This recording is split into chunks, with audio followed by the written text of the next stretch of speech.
Chers Guémenoises, Guémenois, bonjour. Vous allez être étonnés que cette année on ait choisi cette formule pour vous présenter nos vœux, mais ceci s'explique par mes problèmes de santé que maintenant tout le monde sait. Alors une mise au point parce que j'ai entendu beaucoup de choses, j'ai pas un cancer du pancréas comme ça se dit, c'est pas du tout ça, j'ai une tumeur cancéreuse sur le côlon qui devrait se résoudre, c'est quelques mois de soins avant que ça revienne à la normale. Donc je veux rassurer tout le monde, je ne suis pas à l'article de la mort. Mais donc je ne suis pas non plus en capacité, on n'était pas en capacité de tenir une réunion comme on le fait les autres années pour vous nous présenter mes vœux. Mais je souhaitais malgré tout qu'il y ait un support pour vous adresser tous nos vœux de bonne santé, de bonheur, de réussite dans vos projets pour l'année 2025. Et puis aussi revenir sur ce qui s'est passé en 2024 et quelles sont nos perspectives pour 2025. En 2024, ça a été une année compliquée, chacun le sait, chacun a pu voir et entendre un certain nombre de choses. C'était une année compliquée, pas simplement pour Guémené, ça a été une année compliquée au niveau national, où il y a eu des élections, des remises en cause, une certaine instabilité, c'est le moins qu'on puisse dire, au niveau politique, qui ne nous a pas facilité la tâche et qui n'a pas facilité dans nos prises de décision les choses. Autre chose est, par rapport à notre commune en particulier, un certain nombre de choses qui se sont passées en 2024, notamment avec les rapports de la Cour des comptes qui sont parus, qui prenaient en compte la gestion de 2018 à 2023. Et là, ça a été un déferlement de choses qui ont été dites, écrites, dans tous les sens, et qui ont perturbé, je le sais, pour l'avoir entendu de plusieurs parts, perturbé et inquiété un certain nombre de choses. Je voudrais replacer les choses dans leur contexte, mais j'ai pas, à travers une vidéo, je ne peux pas rentrer dans les détails, mais on aura l'occasion, puisqu'on va apparaître un bulletin municipal dans lequel on mettra tous les détails. Certes, on a eu des difficultés qu'on connaissait, dont on avait conscience, mais pour lesquelles on avait proposé un certain nombre de solutions. Ces solutions n'ont pas été acceptées et on a dû être contraint à un certain nombre de choses. Mais je veux rappeler quand même des choses essentielles. La commune n'a jamais été mise sous tutelle. Une commune sous tutelle, c'est une commune qui ne peut pas prendre de décision, qui ne peut pas réunir son conseil municipal, qui ne peut pas décider d'un certain nombre de choses, ce qui n'a jamais été notre cas.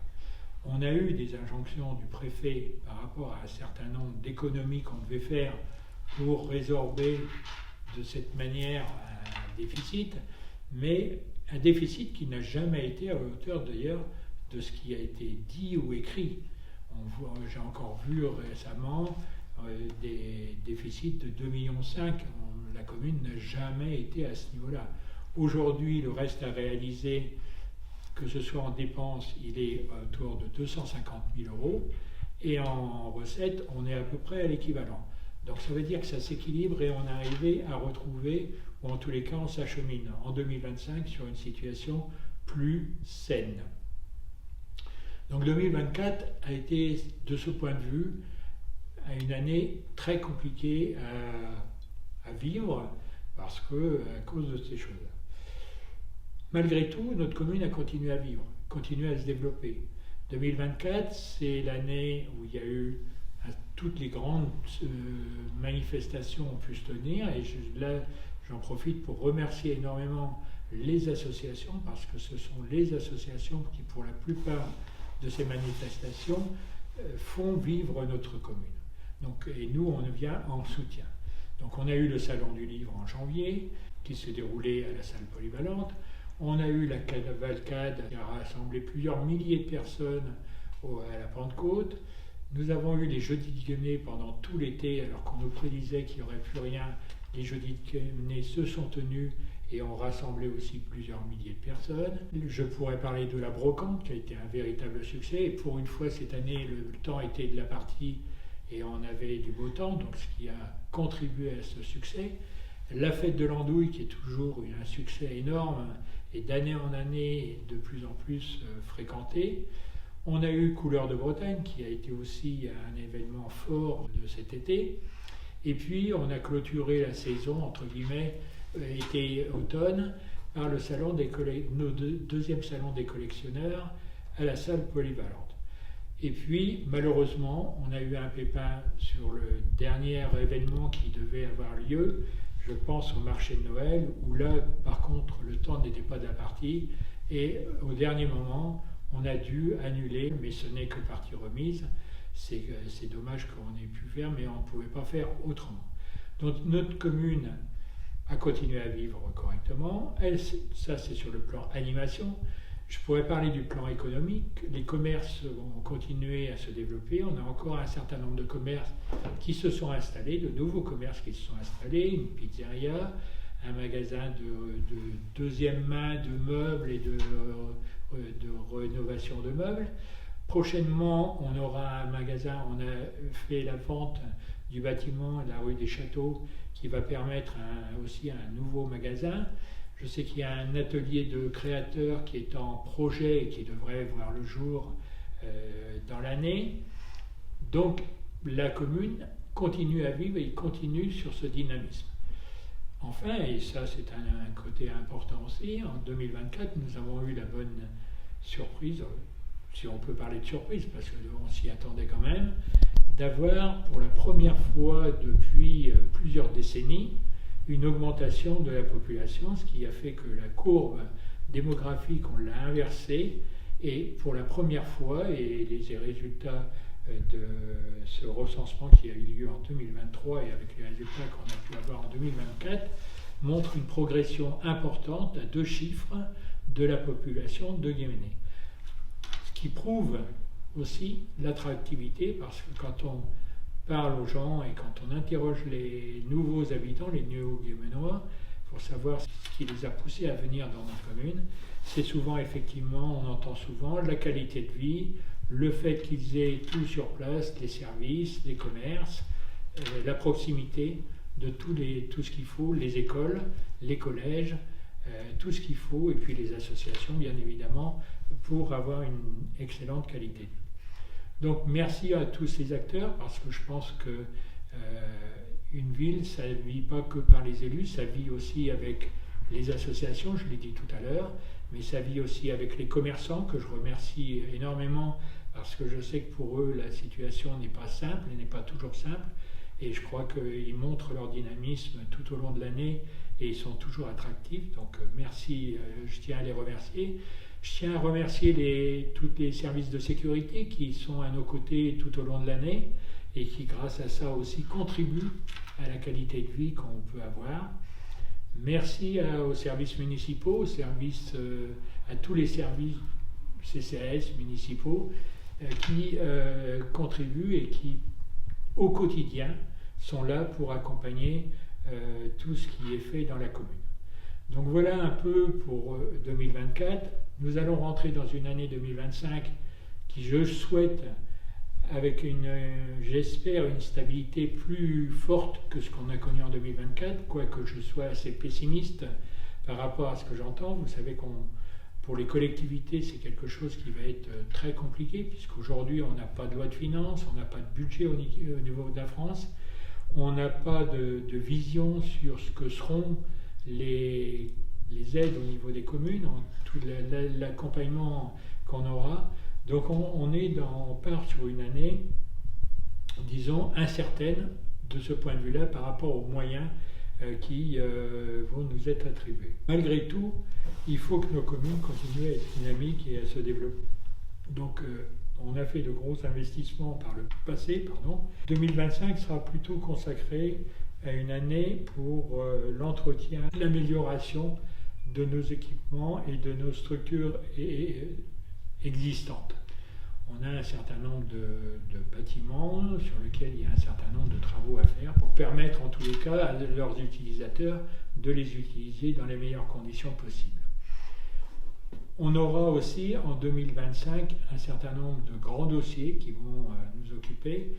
Il y a eu une réforme au niveau national des SAD, des services d'aide à domicile, et des SIAD, des services infirmiers à domicile, qui vont nous obliger à revoir un peu nos structures.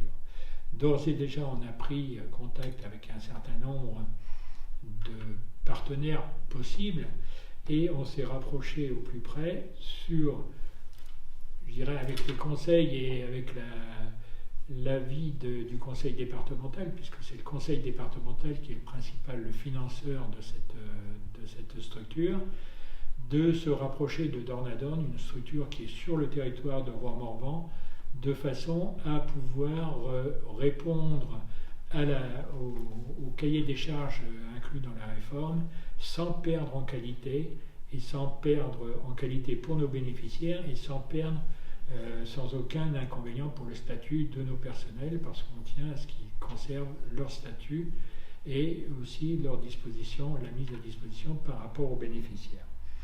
Donc ce sont des grands dossiers. Deuxième grand dossier, ce sera à la fin des travaux sur l'Odyssée, pour lequel on travaille.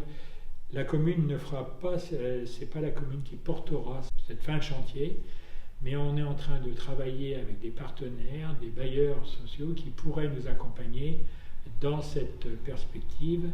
Un certain nombre de réunions ont déjà eu lieu et donc on espère bien que dans quelques mois, on trouvera une solution pour finir ce bâtiment. Bien sûr, les animations vont continuer. Nous continuerons à accompagner les associations comme nous l'avons toujours fait. Ça, c'est important.